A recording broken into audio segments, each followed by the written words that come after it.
श्री अमित शाह जी से कृपया अपने संबोधन से हम सभी को कृतार्थ करें।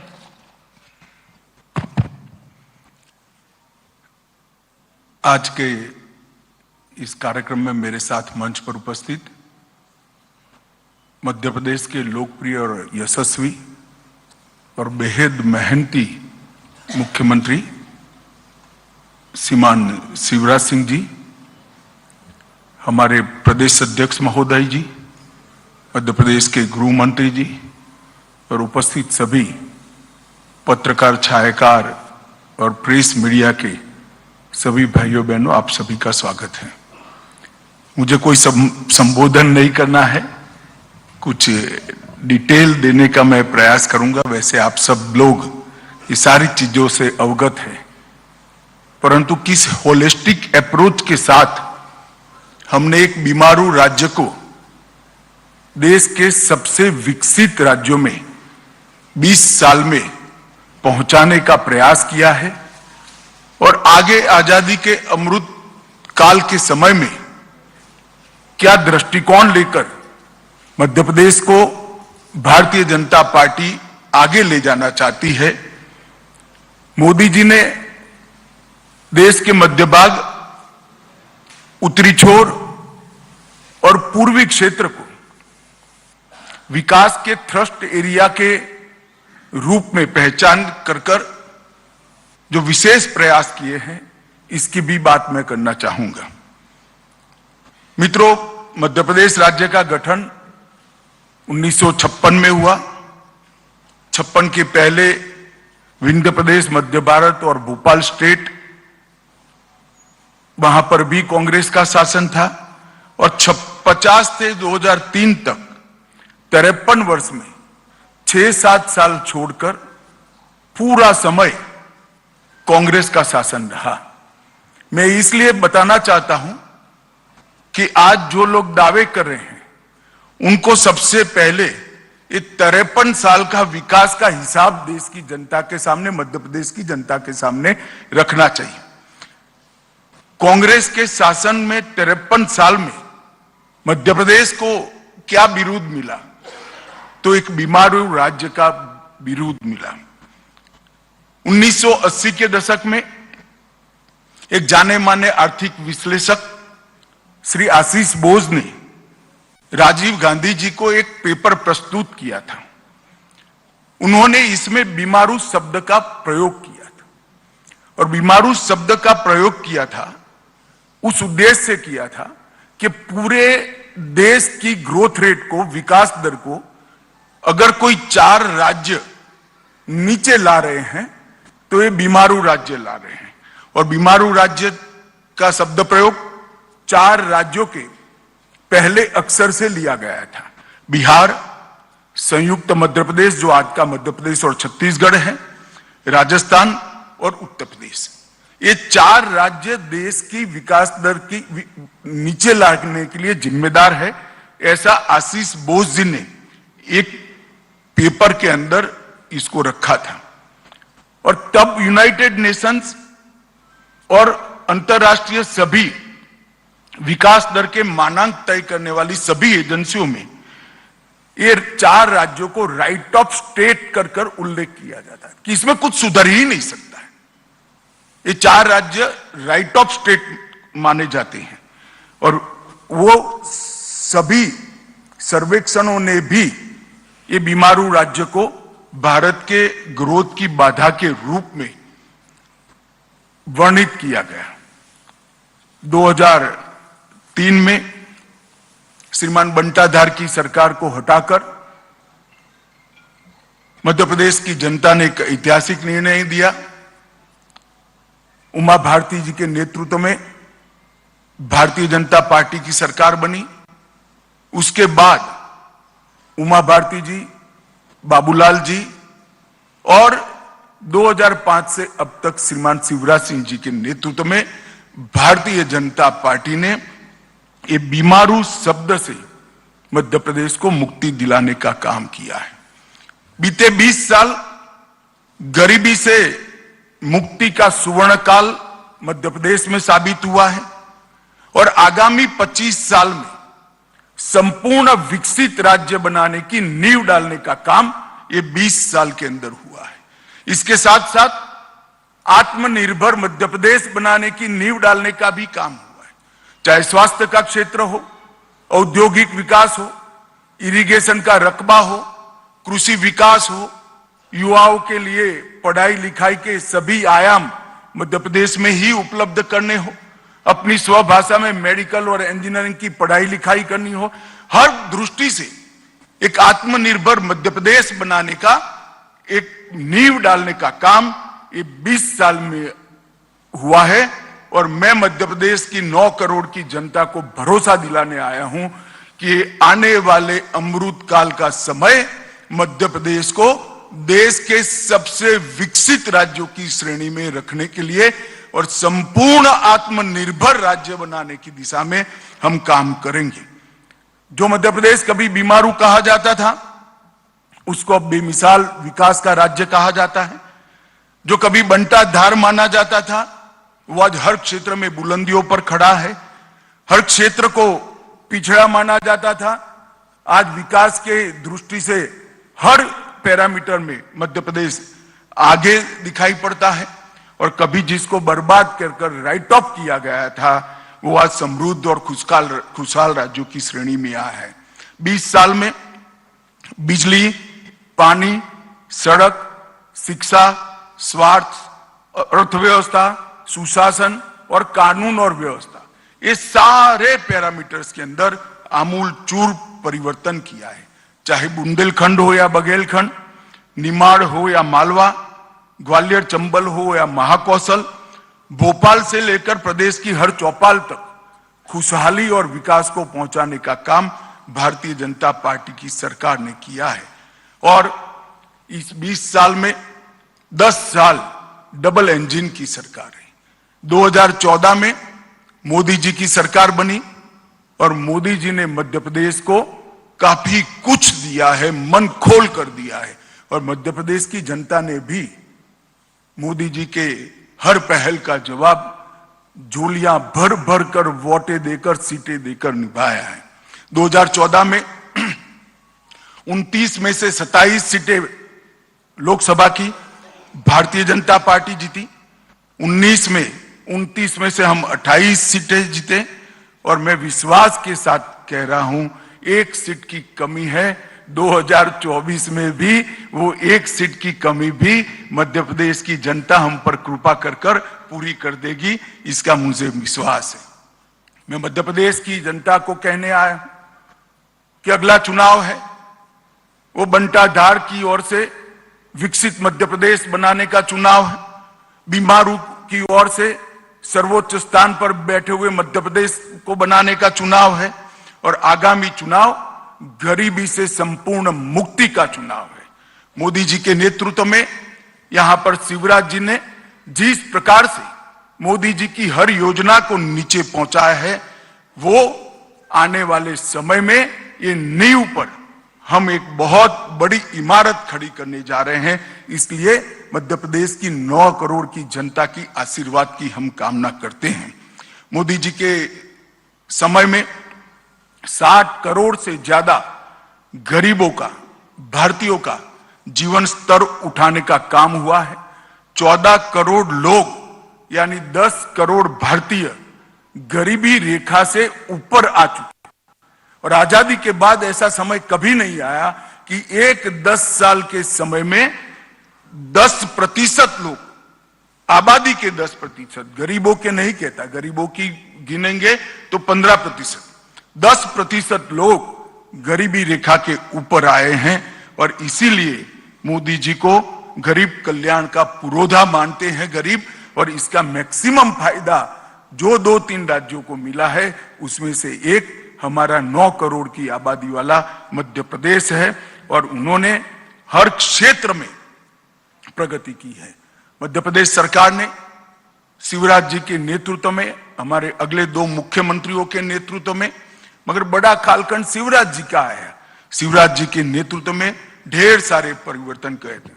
और मैं मानता हूं और मैं चाहता हूं कि दाएं बाएं भड़काए बगैर श्रीमान बंटाधार और कमलनाथ जी इन चीजों का स्पेसिफिक जवाब दे कि 2002 में आपने बजट का कुल आकार 23,100 करोड़ पर छोड़ा था, हमने इसको 3,14,000 करोड़ पर पहुंचाया है और ये वृद्धि का दर समग्र देश में दूसरे नंबर पर है। इसका जवाब कांग्रेसियों ने देना चाहिए। प्रदेश का शिक्षा का बजट 2,456 करोड़ से 38,000 करोड़ पर पहुंचा है। जिस प्रदेश की सरकार बजट में शिक्षा पर उचित भार न रखे वो नए प्रदेश का निर्माण, विकसित प्रदेश का निर्माण नहीं कर सकती। भारतीय जनता पार्टी की सरकारों ने इस चीज को पहचान कर इसको अमल में लाए हैं। स्वास्थ्य का बजट लगभग 580 करोड़ था, आज 16,000 करोड़ पर स्वास्थ्य का बजट करा है और मोदी जी की प्रधानमंत्री आयुष्मान भारत योजना इसके अंदर नहीं है। सर्व शिक्षा अभियान का बजट जो प्राथमिक शिक्षा को इंगित करता है 844 करोड़ से 7,000 करोड़, लगभग 6650 करोड़ और मध्याह्न भोजन को गिन ले तो 7,000 करोड़ को क्रॉस किया है। एससी, एसटी और ओबीसी का बजट बंटाधार जब छोड़कर गए तब केवल और केवल 1,056 करोड़ था और मैं चाहूंगा कि श्रीमान बंटाधार और कमलनाथ जी इसका जवाब दें। एससी, एसटी और ओबीसी मिलकर बहुत बड़ी जनसंख्या मध्य प्रदेश की आबादी की होती है। आप सिर्फ 1,056 करोड़ खर्च करते थे। भारतीय जनता पार्टी की सरकारों ने 1,056 करोड़ से बढ़ाकर 64,390 करोड़ तक इसको पहुंचाया है। प्रति व्यक्ति आय जो राज्य के सर्वांगीण विकास के लिए द्योतक होती है, आप 11,700 रुपया छोड़कर गए थे। भारतीय जनता पार्टी ने 11,700 रुपये से बढ़ाकर मध्य प्रदेश की प्रति व्यक्ति आय को 1,40,000 रुपया करने का काम किया है। मैं मित्रों शिवराज जी को यहां पर बहुत मन से साधुवाद देना चाहता हूं।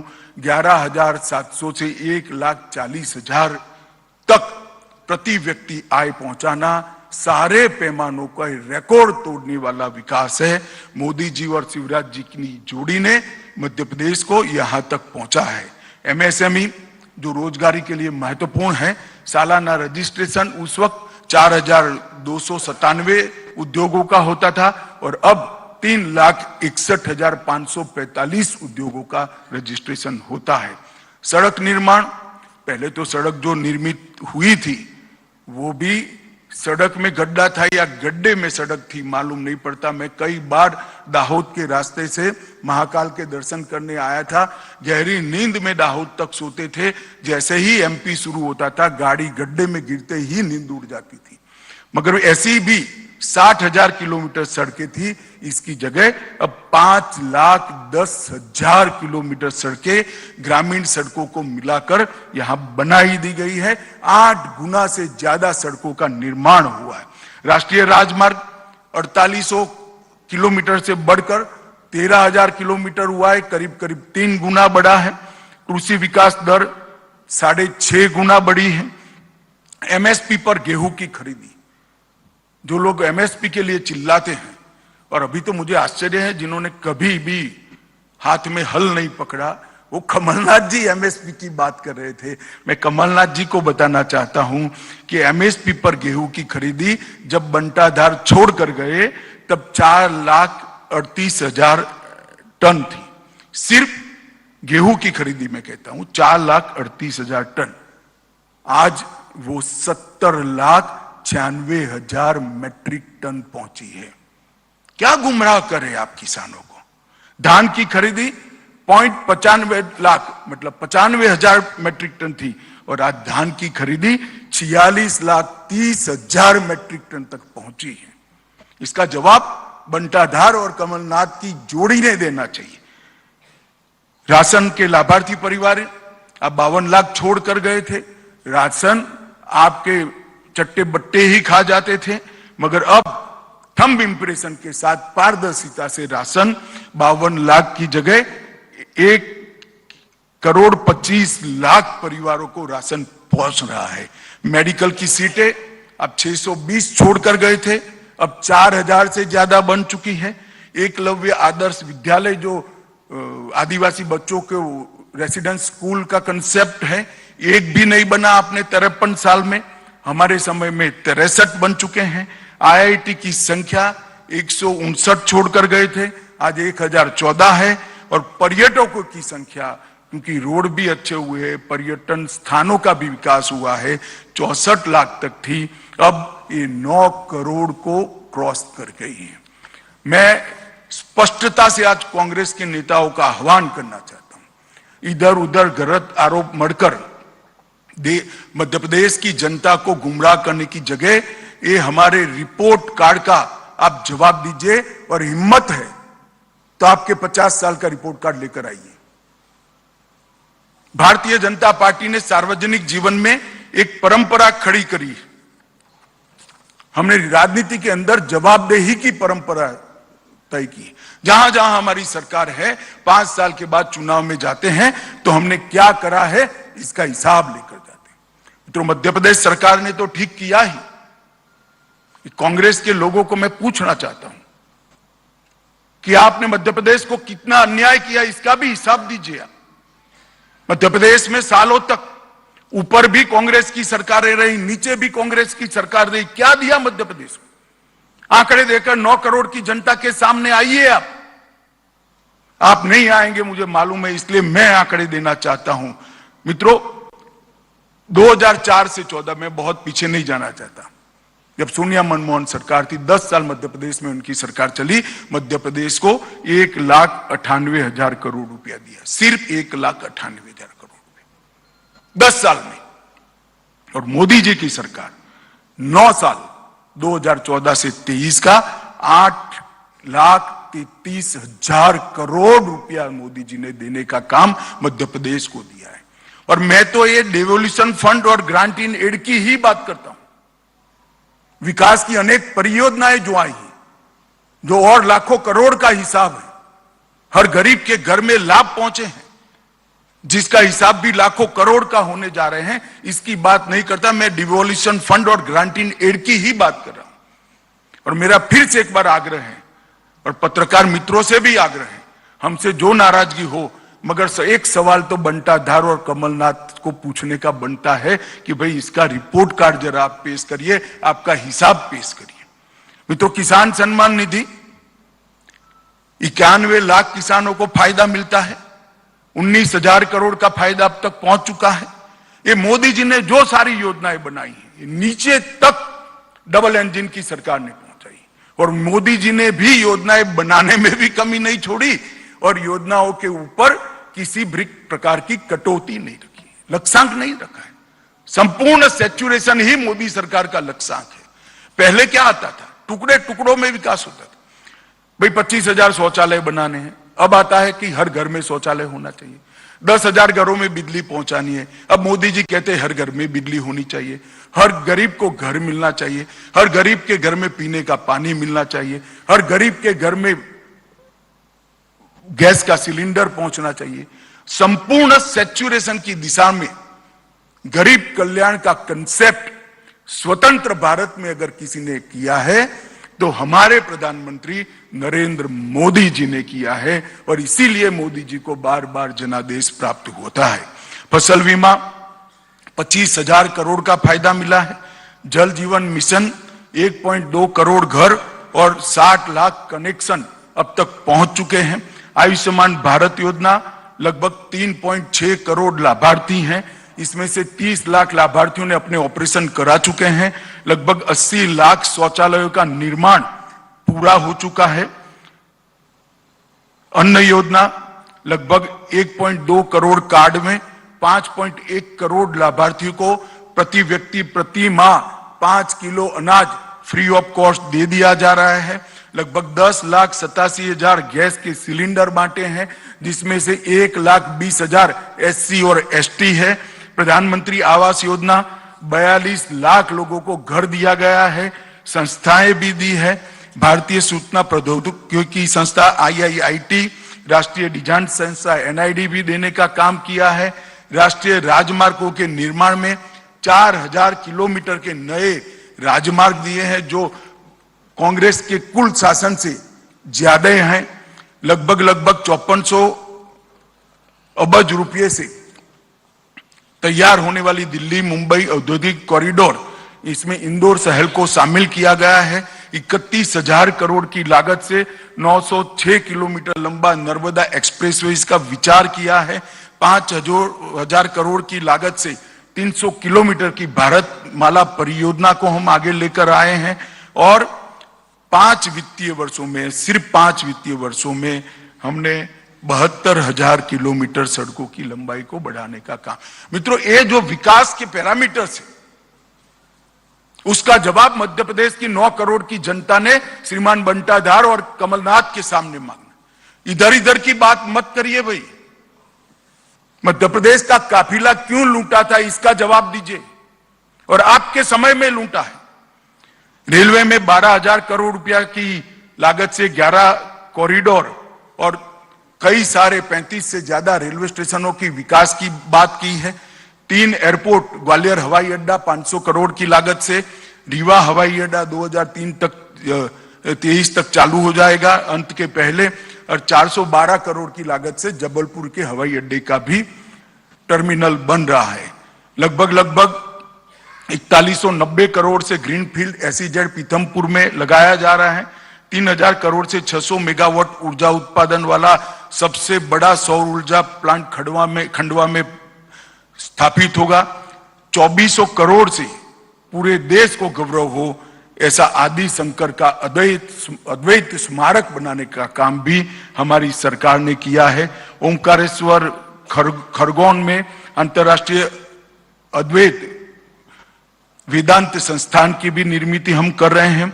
3900 में से 3900 लक्ष्य है, उसमें से 2648 अमृत सरोवर बना दिए गए हैं। बस 204 एकड़ भूमि में आईटी प्रदेश मध्य प्रदेश में दूसरा बनाया जा रहा है और अंतर्राष्ट्रीय क्रिकेट स्टेडियम भी ग्वालियर में बन रहा है। मध्य प्रदेश की 20 साल की उपलब्धियों को देखें तो विकास दर 16% से अधिक हुई है। प्रति व्यक्ति आय 1,40,000 रुपये से ऊपर पहुंची है। सड़क नेटवर्क 5 लाख किलोमीटर से ऊपर पहुंचा है। ऊर्जा क्षमता 29,000 मेगावाट से आगे पहुंच गई है। सिंचाई क्षमता मैं विशेष अभिनंदन शिवराज जी का करना चाहता हूं। सिंचाई का जो जाला उन्होंने बुना है करोड़ों गरीब किसानों के लिए आशीर्वाद है। सिंचाई क्षमता 47 लाख हेक्टेयर तक पहुंची है। 46 लाख बेटियों को लाडली लक्ष्मी योजना से फायदा मिला है। 53 लाख से अधिक महिलाओं को स्व सहायता समूहों से हमने फायदा पहुंचाया है। उज्जैन में महाकाल महालोक का निर्माण किया है। ओंकारेश्वर में जैसे मैंने आगे बताया एकात्म धाम बनाया है। भोपाल और इंदौर में मेट्रो रेल को सफलता से रोल आउट किया है। मेडिकल कॉलेजों की संख्या 24 तक पहुंच चुकी है। इंजीनियरिंग, पॉलिटेक्निक और मेडिकल की पढ़ाई लिखाई हिंदी भाषा में शुरू कर गरीब बच्चों के लिए एक लघुता ग्रंथि के निवारण का एक बहुत बड़ा माध्यम हमारी सरकार ने बनाया है। ट्राइबल के लिए पेशा कानून को हमने प्रस्तावित करने की देश भर में दूसरा ही राज्य है जहां शुरुआत हुई है। गरीबों ट्राइबल्स के सम्मान के लिए हमने स्वतंत्रता संग्राम संग्रहालय से लेके कई बड़े बड़े स्थानों पर हमारे प्रातस्मरणीय ट्राइबल नेताओं के नामों को जोड़ा है और आज देश में सबसे बड़े फेवरेट इन्वेस्टमेंट डेस्टिनेशन के रूप में मध्य प्रदेश चिन्हित हो चुका है। मित्रों, बीच में 15 महीने कांग्रेस की सरकार भी रही। एक प्रकार से मध्य प्रदेश की 9 करोड़ की जनता के लिए एक 15 महीने का कांग्रेस का शासन तुलनात्मक अभ्यास के लिए, कंपैरेटिव स्टडी के लिए उपलब्ध है। क्या किया इन्होंने 15 महीने? और मैं फिर से कहता हूं, श्रीमान बंटाधार और कमलनाथ ने इधर उधर की बात करे बगैर इसका जवाब देना चाहिए। आपने मोदी जी और शिवराज जी ने जो गरीब कल्याण की योजनाएं चालू की थी, सब योजनाओं को या तो बंद कर दिया या इसका पोषण करना बंद कर उसको लंगड़ी कर दी। गरीब कल्याण की पूरी हमारी मूवमेंट को कांग्रेस ने लंगड़ा करने का काम किया, अपाहिज करने का काम किया। और ये कमलनाथ जी की सरकार को सोशल मीडिया वाले करप्शन नाथ की सरकार कहने लगी। इस प्रकार का काम हुआ। इस्तीफे की 15 मिनट पहले कभी कोई मुख्यमंत्री साइन नहीं करता। 63,000 करोड़ के मोबाइल का घोटाले के आरोप पर साइन हुआ। 350 करोड़ का मोजर बेयर घोटाला हुआ। 24 करोड़ का अगस्ता वेस्टलैंड घोटाले से वो जुड़े हुए हैं। 600 करोड़ के इफ्को घोटाले के से जुड़े हुए हैं। 25,000 करोड़ के कर्ज माफी में भी ढेर सारे घपले हुए हैं। 1178 करोड़ बोनस में भी वादे को नहीं निभाया गया। सहरिया, भरिया और बेगा समुदाय की महिला को आहार अनुदान योजना जो शुरू की थी उसको भी बंद कर दिया। और 800 से ज्यादा ट्रांसफर कर फिर से एक बार मध्य प्रदेश में ट्रांसफर इंडस्ट्री बड़े पैमाने पर लगाने का काम एक कमलनाथ सरकार ने किया था। उन्होंने अपने 1.5 साल का 15 महीने की शासन का जवाब मध्य प्रदेश की जनता को जरूर करना चाहिए। पॉलिटिकल वेंडेटा को तहसील तक पहुंचाने के अलावे उन्होंने कुछ नहीं किया। गरीब कल्याण की योजनाओं को बंद करने के अलावे कुछ नहीं किया। मित्रों, आपके माध्यम से मैं मध्य प्रदेश की 9 करोड़ की जनता को ये कहने आया हूं, मोदी जी ने एक आत्मनिर्भर भारत के निर्माण का, संपूर्ण विकसित भारत के निर्माण का बीड़ा उठाया है। देश भर में आमूलचूर परिवर्तन हुआ है। देश की अर्थव्यवस्था 11वें नंबर पर थी, अब 5वें नंबर पर पहुंच चुकी है। लगभग 14 करोड़ लोग गरीबी की रेखा से ऊपर उठकर आ गए हैं। क्लाइमेट चेंज के क्षेत्र में आज भारत विश्व का नेतृत्व कर रहा है। जीरो टॉलरेंस टुवर्ड्स टेररिज्म के क्षेत्र में भी भारत विश्व का नेतृत्व कर रहा है और ग्लोबल नैरेटिव सेट कर रहा है। G20 भारत की संस्कृति, भारत के विकास और भारत के भविष्य को दुनिया भर में पहुंचाने वाला एक बड़ा जरिया बना है। पहली G20 समिट है। कांग्रेस के कई नेता कहते कि कई देशों में G20 समिट हुई, मगर ये पहली समिट है जिसमें सभी प्रदेशों को मौका मिला है। कांग्रेस के प्रदेश हैं, शासित प्रदेश है, उनको भी मिला है और 59 स्थानों पर विश्व भर के नेताओं को पहुंचाने का काम किया है। हमारी विविधता वाली संस्कृति, कई भाषाएं, हमारी भूषाएं, हमारे व्यंजन और हमारी विकास की गाथा का सबसे बड़ा संदेश अगर किसी एक घटना से गाया है तो G20 से गाया है। और 14 देशों ने ये 9 सालों में 14 देशों में जो विश्व का रिकॉर्ड है, किसी भी नेता को, किसी भी राष्ट्राध्यक्ष का सम्मान दुनिया के 14 देशों ने अपने सर्वोच्च सम्मान से नहीं किया है। हम सब के लिए गर्व की बात है, नरेंद्र मोदी जी को 14 देशों ने अपने सर्वोच्च सम्मान से सम्मानित किया है।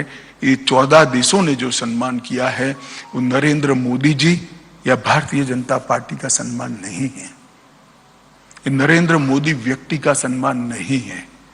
ये 14 देशों ने जो सर्वोच्च सम्मान दिया है वे भारत की विकास की गाथा को दिया है। भारत की 140 करोड़ की जनता का सम्मान विश्व के 14 करोड़ देशों ने दिया है। आजादी के बाद ऐसे 10 साल शायद ही आए होंगे और मोदी जी ने एक संकल्प लिया है, जल्द ही हम विश्व में तीसरी अर्थव्यवस्था बनकर उभरेंगे। 5 ट्रिलियन अमेरिकी डॉलर की अर्थव्यवस्था हम बनेंगे। 2047 तक संपूर्ण आत्मनिर्भर और विकसित राष्ट्र भी बनेंगे और नए भारत का निर्माण भी करेंगे। और कांग्रेस ने इतने सालों में क्या किया, मैं कुछ घोटाले आपको जरूर बताना चाहता हूं। श्रीमान बंटाधार ने इसका जवाब देना चाहिए, कमलनाथ ने इसका जवाब देना चाहिए। जब जब आपको शासन मिला, घोटाले के अलावे आपने कुछ नहीं किया। आपने बोफोर्स को घोटाला किया, 2G स्पेक्ट्रम का घोटाला किया, सत्यम का घोटाला किया, कॉमनवेल्थ गेम का घोटाला किया, कोयले का घोटाला किया, चॉपर का घोटाला किया, टाटा ट्रक का घोटाला किया, टेट्रा ट्रक का घोटाला किया, वोट के बदले नोट का घोटाला किया, आदर्श हाउसिंग का घोटाला किया, नेशनल हेराल्ड का घोटाला किया, डीएलएफ घोटाला किया, चारा घोटाला किया, खाद्य सुरक्षा बिल का घोटाला किया, गाजियाबाद प्रोविडेंट फंड का घोटाला किया, हर्षद मेहता का शेयर बाजार का घोटाला किया, हसन अली का हवाला कांड किया, आईपीएल का घोटाला किया, एलआईसी हाउसिंग का घोटाला किया, मधु कोड़ा कांड किया, राफेल लड़ाकू विमान की खरीदी में घोटाला किया, फायर फ्रंट सबमरीन का घोटाला किया, मंदिर कलेक्शन का घोटाला किया और वॉक्सवैगन इक्विटी का घोटाला किया। भाई जरा अपने गिरेबान में झांक कर देखो और ये 24 घोटाले जो मैंने किए हैं, नाम दिए हैं, वो 24 घोटालों को आपने मध्य प्रदेश की जनता को और देश की जनता को जवाब देना है। मित्रों, मोदी जी के नेतृत्व में आज भारत कई क्षेत्रों में नंबर 1 पर पहुंचा है। डिजिटल लेन देन में नंबर 1, एलईडी बल्ब वितरण में नंबर 1, सबसे बड़े स्वच्छता कार्यक्रम में नंबर 1, टीकाकरण में नंबर 1, दाल उत्पादन में नंबर 1, दूध उत्पादन में नंबर 1, जूट उत्पादन में नंबर 1, बाजार उत्पादन में सबसे पहले और सबसे अधिक रेल इंजन बनाने वाला देश अगर कोई है तो हमारा भारत है। 2 नंबर पर मोबाइल, सीमेंट, स्टील, कॉटन, चाय और स्टार्टअप में नंबर 3 और मोटर व्हीकल में भी नंबर 3। आप मुझे ये पूछेंगे कि ये सारा भारत का यहां क्यों गिना रहे हैं? मैं इसलिए गिनाना चाहता हूं कि अगले 5 साल के लिए मध्य प्रदेश की जनता ने फैसला करना है, मध्य प्रदेश की जनता ने निर्णय करना है। इस 24 घोटालों की सूची में मध्य प्रदेश को शामिल होना है या नंबर 1 और नंबर 2 बनाने वाली सूची में मध्य प्रदेश को शामिल होना है। अगर घोटालों की सूची में शामिल होना है तो दिन की प्रतिष्ठा ऐसे 2 नेता है ही है, श्रीमान बंटाधार और श्री कमलनाथ। और भारत को विकसित बनाने की सूची में अगर शामिल होना है, नंबर 1 और 2 की सूची में शामिल होना है, तो मोदी जी के नेतृत्व में यहां पर भारतीय जनता पार्टी की सरकार बनानी पड़ेगी। और 20 साल से गरीब कल्याण का जो हमने यज्ञ शुरू किया है उसको और गति देने की पड़ेगी। आप सबके माध्यम से मैं 9 करोड़ की मध्य प्रदेश की आबादी से, जनता जनार्दन से आशीर्वाद की अपेक्षा करता हूं। आपने हमेशा श्रीमान कुशाभाऊ के समय से हमें हमेशा आशीर्वाद दिया है। मध्य प्रदेश भारतीय जनता पार्टी के सबसे मजबूत संगठनों में से एक संगठन वाला प्रदेश है। यहां पर गांव तक, कस्बे तक हमारा संगठन फैला हुआ है, बूथ तक, बूथ के मतदाता सूची के पन्ने तक हमारा संगठन फैला हुआ है। ये भी आपके आशीर्वाद के बगैर, जनता के आशीर्वाद के बगैर संभव नहीं है। आज मैं एक सदस्यता अभियान भी लॉन्च करने वाला हूं ग्वालियर में। इस प्रेस वार्ता के माध्यम से मैं मध्य प्रदेश की जनता को कहना चाहता हूं कि आप सभी इस सदस्यता अभियान से जुड़िए, गरीब कल्याण की यात्रा से जुड़िए, मध्य प्रदेश को विकसित मध्य प्रदेश बनाने की यात्रा से जुड़िए और मध्य प्रदेश को आत्मनिर्भर मध्य प्रदेश बनाने की यात्रा में जुड़िए और मोदी जी की महान भारत की रचना की यात्रा में आप जुड़िए। यही मेरी मध्य प्रदेश की जनता से अभ्यर्थना है। धन्यवाद। धन्यवाद माननीय गृह मंत्री जी। अब संक्षिप्त एक प्रश्नों का एक सत्र है। मैं सभी मूर्धन्य और महनीय बंधुओं से आग्रह करूंगा कि सबसे पहले अपना नाम और अपने संस्थान का नाम करके माननीय गृह मंत्री जी को अपना प्रश्न संबोधित करें। जी जी जी जी जी, एक एक करके। सरवन जी 1 मिनट। शरद जी का प्रश्न। आदरणीय शरद जी। 1 सेकंड। इतने छोटे फोरम में डिसिप्लिन रह ही सकती है, आप जरा भी चिंता मत करें, मैं सबका जवाब दूंगा। बताइए आप।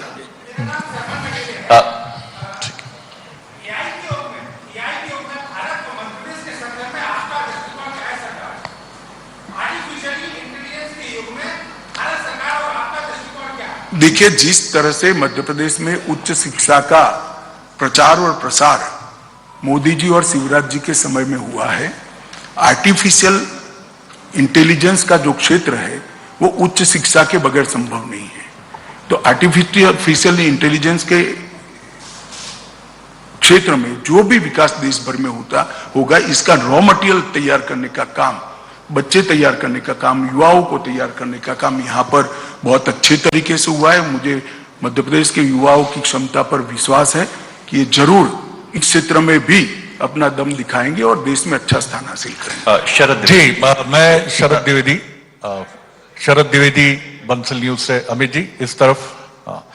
अच्छी बात यह है, जैसा नगेले साहब ने सवाल किया कि आर्टिफिशियल इंटेलिजेंस, लेकिन डेवलपमेंट का मॉडल जो है वो रियल इंटेलिजेंस से ही पॉसिबल है। ये बड़ी उम्मीद की बात है। आपके पूरे करीब आधे घंटे के वक्तव्य में जो हमने सुना, वक्तव्य नहीं है, सूचना है भैया, सूचना है। वक्तव्य तो मैं वहां दूंगा कार्यकारिणी। जी, आपकी आधे घंटे की सूचना में ये बहुत महत्वपूर्ण बात लगी हमें कि आपने सिर्फ डेवलपमेंट पर ही बात की। जो भारतीय जनता पार्टी के साथ एक बात कही जाती है या ऑब्जर्वर्स कहते हैं कि इमोटिव इश्यूज भी आते हैं, लेकिन आपने सिर्फ डेवलपमेंट के प्लान पे बात की। तो ये माने कि 2023 और 24 सिर्फ डेवलपमेंट डिबेट इसी पर, और कांग्रेस को आप इसी मुद्दे पर लेकर आएंगे, डेवलपमेंट डेवलपमेंट डेवलपमेंट। देखिए, हम तो चाहते हैं कि चुनाव डेवलपमेंट के मुद्दे पर हो। कांग्रेस की परंपरा थी जातिवाद, परिवारवाद और तुष्टीकरण के आधार पर चुनाव को घसीट कर ले जाना, और मोदी जी ने नई परंपरा शुरू की है पॉलिटिक्स ऑफ परफॉर्मेंस पर जनता निर्णय करनी चाहिए। मगर हमने हमारे सारे एजेंडे को भी समाप्त किया है, धारा 370 को भी समाप्त किया है। राम मंदिर का निर्माण भी तेजी से हो रहा है, यहाँ महाकाल लोक भी बना है, ढेर सारे काम हमने हर क्षेत्र में किए हैं। मगर आपकी बात सही, हम जरूर चाहेंगे कि चुनाव डेवलपमेंट के और गरीब कल्याण के मुद्दे पर हो। मध्य प्रदेश जैसे राज्य को, जहां एक बार बीमारू राज्य का एक तमगा चिपकाया गया था, वहां डेवलपमेंट ही चुनाव का मुद्दा होना चाहिए। राकेश अग्निहोत्री जी,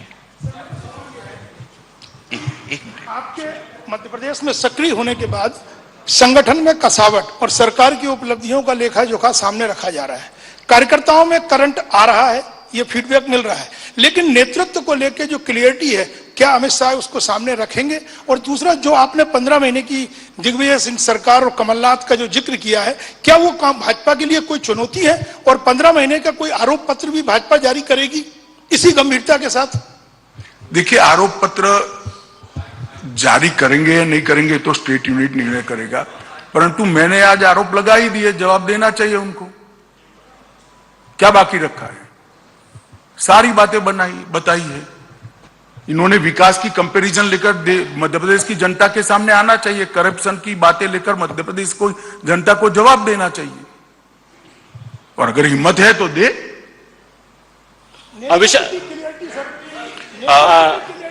रविंद्र जी। गृह मंत्री जी, मैं रविंद्र जैन हूं और अग्निवाण में यहाँ संपादक हूं।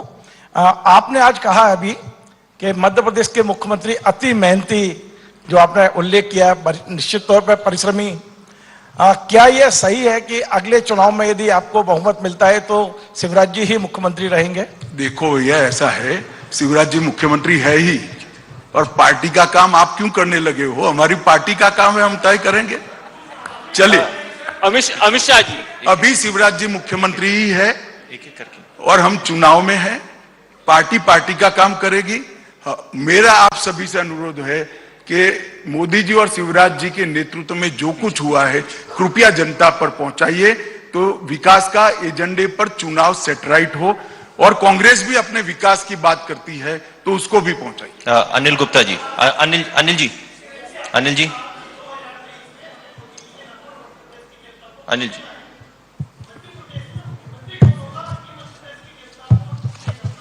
अगर आप ध्यान से, आपका ध्यान कहीं बाहर, सुनिए ना, मैंने सुन लिया आपका सवाल, आपका ध्यान कहीं बाहर है, इसी विषय पर मैंने अभी एक जवाब दे दिया है। अनिल जी,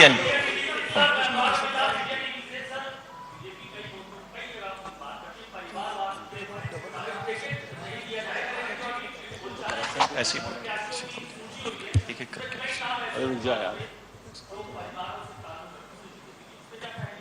देखिए, परिवारवाद की बात हम जो करते हैं, पार्टी की मलकियत की बात करते हैं। आप क्या कह सकते हैं कि भारतीय जनता पार्टी मध्य प्रदेश की मलकियत कोई परिवार की है? आप मुझे बताइए, समाजवादी पार्टी उत्तर प्रदेश, मैं नेताओं के नाम लेना नहीं चाहता, कांग्रेस पार्टी, डीएमके पार्टी, शिवसेना, उद्धव गुट,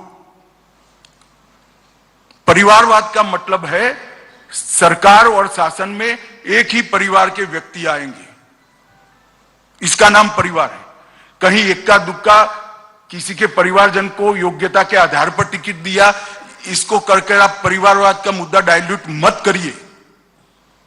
परिवारवाद जहर है। जब पार्टियां परिवार की मलकियत बनती है तो डेमोक्रेसी के अंदर नीचे से जो लोग आते हैं उनके लिए क्या स्थान होता है? अटल जी किसके बेटे थे? मोदी जी किसके बेटे थे? राजनाथ सिंह जी किसके बेटे थे? मैं पार्टी का अध्यक्ष बना, मेरे परिवार का कोई राजनीतिक बैकग्राउंड नहीं था। नड्डा जी पार्टी के अध्यक्ष बने, कोई बैकग्राउंड नहीं है। शिवराज जी का बैकग्राउंड क्या है? कांग्रेस के एजेंडे को घुमा फिरा कर भ्रांति खड़ी मत करिए। परिवारवाद से बहुत स्पष्ट है, पार्टी की मलकियत, सत्ता की मलकियत, एक परिवार में हाथ में रहना, इसको परिवारवाद कहते हैं। अमित शाह जी दो अभी हो गए आपका एक बार नहीं, इधर से हुआ है। हाल ही में 2 राज्यों में चुनाव हुआ है, कर्नाटक में हुआ, एक हिमाचल में हुआ। ये सारे मुद्दे लेकर आप वहां भी गए थे, लेकिन वहां भाजपा की सरकार नहीं बनी। तो ऐसा क्या है कि मध्य प्रदेश की जनता आपके इन मुद्दों को मान के यहां भाजपा की सरकार बनाई? आप वहां से क्यों अटक जाते हैं? हम मणिपुर में 2 बार जीते, आसाम में 2 बार जीते, उत्तर प्रदेश में 2 बार जीते। जाना है तो जरा और पीछे भी जाइए। भाई हम तो हारते हारते पार्टी बने हैं, हमारा कुछ नहीं था 50 में, मगर जीत का सबसे ज्यादा अच्छा रिकॉर्ड अगर किसी एक पार्टी का है तो भारतीय जनता पार्टी का है। पंचायत से पार्लियामेंट तक और 30 साल के बाद 2 बार पूर्ण बहुमत की सरकार बनाने का सम्मान अगर किसी को है तो हमारे नेता नरेंद्र मोदी जी को है। हेलो, मेरा सर मैं प्लीज सर मैं ऐसे कैओटिक सिचुएशन मत करिए। सर मैं मनीष शर्मा हूँ पंजाब केसरी का। भैया ये धरना पंजाब नहीं केसरी है, से धरना नहीं है, बैठ जाइए press conference. Hello, Rajesh Sarothia ji. मैं राजेश सरोठिया हूँ, चीफ एडिटर दोपहर मेट्रो। मेरा ये कहना है कि चुनाव के समय जिस तरह से मुफ्तखोरी की योजनाओं की जो बाढ़ लगती है और कंपटीशन चलता है, ये अल्टीमेटली अगले 5 साल के लिए जो एक्सचेकर्स मनी है उससे आपकी जो सामान्य योजना है ये उन पर सब पर प्रभाव पड़ता है। तो क्या भारतीय जनता पार्टी जो कि बहुत अच्छी उसकी बातें करती है, तो ये कोई एक पहल करेगी कि चुनाव आयोग के सामने आप ये घोषणा पत्र में जो कहते हैं कि मुफ्त के सिलेंडर, मुफ्त की फलाने, मुफ्त की बिजली, ये कैसे करेंगे आप? आपके पास में बजट में क्या प्रावधान किया है और वो राज्य सरकार की जो प्रदेश की जनता है उस पर प्रभाव नहीं पड़ेगा? समझ गए, बैठ जाइए। पहली बात तो हमने चुनाव के समय में नहीं किया है। आप हमारी सारी योजनाओं को देखिए। हर घर में शौचालय प्रधानमंत्री जी ने 2015 में घोषित किया, कोई चुनाव नहीं था। हर घर नल वो 2020 में घोषित किया, कोई चुनाव नहीं था। हमारी योजनाएं और चुनाव का संबंध नहीं है। मगर आप जो कह रहे हैं, ये रेवड़िया बांटने वाली जो बात कर रहे हैं, तो गरीब को भी काफी समझ है भैया। मोदी जी ने 1 लाख का घर दिया और कोई 200 रुपए का बिल माफ करेगा तो 1 लाख का घर भूलकर 200 रुपए के बिल माफी को वोट नहीं देगा। हमें मालूम पड़ता है इतना। और हम सस्टेनेबल ग्रोथ को और लाइफस्टाइल को अपग्रेड करने में विश्वास रखते हैं। ये हमारा फर्म विश्वास है कि गरीब को गरीबी की अवस्था से बाहर निकालना और उसकी आय को बढ़ाना, ये दोनों को ध्यान में रखकर नरेंद्र मोदी जी ने सारी योजनाओं को बनाया है। हमारी राज्य सरकारों ने सारी योजनाओं को बनाया है और इस पर हम फर्मली आगे बढ़ रहे हैं। सर मैं मनीष शर्मा हूँ पंजाब केसरी से। मेरा प्रश्न है, बहन के बाद में सर आप पूछेगा, मेरा प्रश्न है, इसके बाद आप पूछेगा। सर मेरा प्रश्न है, कांग्रेस पर आपने चौतरफा हमले किए और कहा कि आपकी सरकार ने डेवलपमेंट किया है। कांग्रेस का कहना है कि जब उन्होंने मध्य प्रदेश छोड़ा था दिग्विजय सिंह के समय, जब बहुत कम कर्जा था, आज मध्य प्रदेश सरकार पर कई गुना कर्जा है। तो आप बता सकते हैं कि जब दिग्विजय सिंह ने मध्य प्रदेश छोड़ा था और आपकी सरकार बनी, तब कितना कर्जा था और अब कितना कर्जा है? आपका अभ्यास जरा कच्चा है, आप कांग्रेस की बात में आ गए हैं। बजट की रकम जो है, बजट का जो आकार है, इसके अनुपात में, प्रतिशत में हमारा कर्जा कम है। बजट बढ़ता है तो कर्जा लेने की क्षमता बढ़ती है। ये अर्थतंत्र का सिद्धांत है। आप जरा किसी अर्थशास्त्री के साथ बैठिएगा तो मुझसे ज्यादा अच्छा समझा देगा। धनंजय जी, नवदुनिया। नहीं, बहन जी को पूछने जी, दो। जी, विजय दीदी। जगत विजन और कुछ पोस्ट वगैरह भी लिखती हूँ। अमित शाह जी, अभी आपने कहा कि शिवराज जी के इसमें 20 साल में बहुत विकास हुआ, विकास की गंगा बह गई। इस आधार पे आप कह सकते हैं कि आपको कितने वोट मिले, कितनी सीटें लेंगे आप? बहन जी, कोई अंक शास्त्री या ज्योतिष को ही मिलना पड़ेगा आपको। नहीं, इस पे अंदाज तो लगता ही है। धनंजय जी। मैं नई दुनिया से धनंजय प्रताप सिंह हूं। मेरा सवाल है, 2018 के चुनाव में भाजपा का वोट प्रतिशत बढ़ा लेकिन सीट घटी, सत्ता से आप बाहर हो गए। उस समय क्या कमी रही थी जो 2023 में पूरी हो गई है और क्या बदलाव आया है इस चुनाव में? देखिए, 2018 में 2015 से कांग्रेस ने एक सोची समझी रणनीति के तहत गुजरात, मध्य प्रदेश, राजस्थान और कई राज्यों में जाति के आंदोलन खड़े करने का प्रयास किया था और जातिवाद का जहर जनता में घोलने का प्रयास किया था। 2018 का चुनाव जातिवाद के घोले हुए जहर की परछाई में हुआ था। फिर भी हमें 1 लाख वोट ज्यादा मिले थे कांग्रेस से। और इस बार उनके 15 महीने का शासन भी देख लिया है और हमारा रिकॉर्ड है ही है। मध्य प्रदेश के साथ एक ताजा कंपेरेटिव एनालिसिस करने के लिए उदाहरण उपलब्ध है। हमें पूरा भरोसा है कि आज देश की जो राजनीतिक स्थिति है, मध्य प्रदेश की जो राजनीतिक स्थिति है, हम बहुत बड़े बहुमत के साथ मध्य प्रदेश में सरकार बनाने जा रहे हैं। मनोज शर्मा जी। मनोज जी। सर, मैं मनोज शर्मा हूं सर, न्यूज़ 18 से। आज प्रेस कॉन्फ्रेंस में आप जिनका सबसे ज्यादा बार जिक्र किया, पूर्व मुख्यमंत्री दिग्विजय सिंह आरोप लगा रहे हैं कि मध्य प्रदेश में नूह हरियाणा की तरह बीजेपी दंगों की प्लानिंग कर रही है। चलिए, दिग्विजय सिंह को ऐसे ही आगाहियां करने का स्वभाव है। जो आदमी के मन में होता है ऐसी ही बात मुंह से निकलती है। 1 महीने बाद दिग्विजय को पूछ लेना कि दंगा क्यों नहीं हुआ। सर, गृहमंत्री जी। सुनील शर्मा जी, प्रदेश। गृहमंत्री जी, मेरा एक सवाल है। 1 मिनट, मैं हेमेंद्र शर्मा हूं आज तक से। हेमंत जी बैठिए ना, 1 मिनट सुनील जी का, फिर उसके बाद आते हैं आप। सुनील जी बोलिए, वैसे बोलिए, बिना माइक के बोलिए। गणेश जी, अब आप पूछिए। अरे यार, मैं मध्य प्रदेश आऊं, इसमें आपको क्या आपत्ति है? भले आदमी ऐसा क्यों करते हो?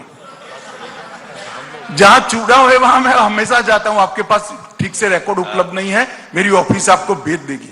गृहमंत्री जी, मैं हेमेंद्र शर्मा हूं। पिछले 20 साल से मध्य प्रदेश में भारतीय जनता पार्टी की सरकार है और 9 साल में केंद्र में जो है आपकी सरकार है। आपने कमलनाथ के खिलाफ अगस्टा वेस्टलैंड से लेकर के मोजर बेयर वगैरह सभी जो स्कैम्स हैं उनके बारे में एलिगेशंस लगाए। तो क्या चीज है जो रोक रही है केंद्र में सरकार को और मध्य प्रदेश में भारतीय जनता पार्टी की सरकार को उनके खिलाफ एक्शन लेने में?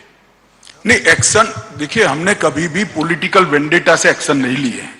ये मैंने जो सारे घोटाले किए, वो सारे घोटालों के खिलाफ हमारी जांच चल ही रही है। 1 सेकंड भैया, सुनो, बहुत महत्वपूर्ण सवाल है। भाई साहब बैठ जाइए। संजय जी बैठो ना, अभी आपका भी क्रम आएगा, बैठिए। हमारी जांच चल रही है। आप कांग्रेस के नेता का, किसी भी नेता का भाषण सुनिएगा तो हाय तौबा मिलेगी एजेंसियों के दुरुपयोग की। वो जांच है, मगर जांच की एक गति होती है और जांच कोर्ट के नियमों के अनुसार होती है। इसमें एक समय लगता है। अगर ये स्पॉन्सर है कमलनाथ जी का सवाल, कमलनाथ जी ने स्पॉन्सर किया है, तो उनको ऐसी गलती नहीं करनी चाहिए थी, क्योंकि इससे जांच की गति भी तेज हो सकती है। गणेश जी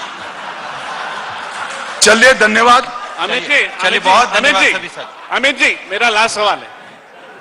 अमित जी, लास्ट सवाल मेरा। बहुत बहुत धन्यवाद माननीय मुख्य अतिथि महोदय और मंचासीन सभी गणमान्य अतिथियों का। और जाते जाते इस कार्यक्रम में गरीब कल्याण महाअभियान गीत की प्रस्तुति के लिए निवेदन।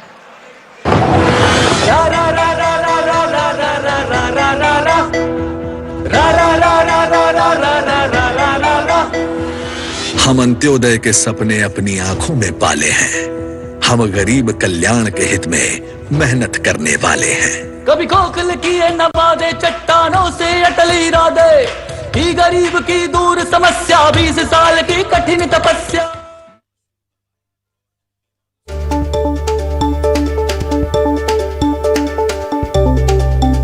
ये आप सुन रहे थे केंद्रीय गृह मंत्री अमित शाह को। सरकार का रिपोर्ट कार्ड तो जारी कर ही दिया, आने वाले समय में कमल खिलाएंगे मध्य प्रदेश में, दावा भी करते करते जा रहे हैं। सीधे अब रुक करेंगे ग्वालियर की ओर। ग्वालियर में बृहद कार्य समिति जिसकी शुरुआत हो चुकी है और अब अमित शाह ग्वालियर चंबल अंचल के कार्यकर्ताओं को मंत्र देंगे। लेकिन फिलहाल इस कार्यक्रम की अगर चर्चा करें तो अमित शाह बहुत बड़ा दावा करके जाते हैं। ये कहते हुए उठते हैं कि मध्य प्रदेश में भारी बहुमत वाली बीजेपी की सरकार बनाएंगे। पत्रकारों के सवाल का बेबाकी से जवाब, हर एक सवाल का जवाब देते हुए कांग्रेस पर निशाना साधा है जमकर। साथ ही साथ आगामी समय के लिए रणनीति बीजेपी की तरफ से स्पष्ट कर दी है। जितनी योजनाएं लाए हैं चुनावी लिहाज से नहीं लाए हैं, हर एक व्यक्ति तक हर योजना का लाभ पहुंचे, ये कोशिश हम कर रहे हैं, ये उनकी तरफ से कहा जा रहा है। कांग्रेस पर निशाना साधा है कमलनाथ, दिग्विजय सिंह को आड़े हाथों लिया है। मध्य प्रदेश के विकास की बयार जिस तरह से 2003 से बही है उसको जारी रखने वाले हैं 23 में भी। आगामी समय के लिए भी कई सारे वादे कर डाले हैं। कहा है कि जिन योजनाओं से हितग्राहियों को लाभ मिल रहा है, निरंतर लाभ पहुंचाने का प्रयास मध्य प्रदेश में बीजेपी सरकार करती रहेगी। जन समर्थन जरूरी है, कार्यकर्ताओं में पैठ बैठाने की कोशिश भी, कार्यकर्ताओं को मनाने की भी कोशिश कर रहे हैं। ये भी पार्टी अपने स्तर पर लगातार बोल रही है और डबल इंजन की सरकार लगातार लाभान्वित करती रहेगी हितग्राहियों को। इस बात का जिक्र भी केंद्रीय गृह मंत्री अमित शाह कर रहे थे। लोकसभा चुनाव को लेकर भी चर्चा, ना सिर्फ विधानसभा चुनाव पर फोकस। लोकसभा से भी 29 सीटें जीतेंगे, ये दावा उन्होंने किया है। प्रदेश के विकास में कहीं कमी नहीं आने देंगे, ये बेबाकी से बोल दिए। और उसके बाद अब कार्यक्रम ग्वालियर में होगा जिस पर नजर। कार्य समिति की बैठक, तमाम दिग्गज एक साथ जुटेंगे। ग्वालियर में रणनीति पार्टी की क्या होगी ये स्पष्ट कर देंगे केंद्रीय गृह मंत्री अमित शाह। और इस कार्यक्रम के लिहाज से अगर हम बात करें, यहां पर भी सरकार का रिपोर्ट कार्ड पेश किया। हर जनहितैषी योजना में कितनी सफलता प्राप्त की है, कितने हितग्राहियों तक लाभ पहुंचा है, आंकड़ा किस तरह से बीमारू राज्य से विकासशील राज्य का परिवर्तित हुआ है, यह भी स्पष्ट किया है अपनी इस कॉन्फ्रेंस में। तो मध्य प्रदेश विधानसभा चुनाव और सरकार का रिपोर्ट कार्ड आपके सामने है। 3 से 23 तक की बात की।